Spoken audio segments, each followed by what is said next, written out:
tripą po paplūdimius Koh Phangan salos, Tailande.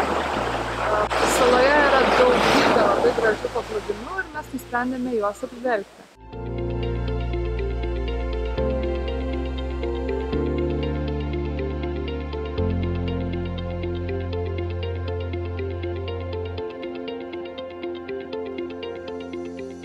Paplūdimys atrodo labai jaukus, nedidukas, apsuptas salų ir ganėtinai privatus, bet ir žmonių čia nedaug. Šalia yra keletas bungaliukų, kuriuose galima gyventi. Atrodo labai jaukiai ir tinkama vieta pailsėti arba vienam, arba su šeima.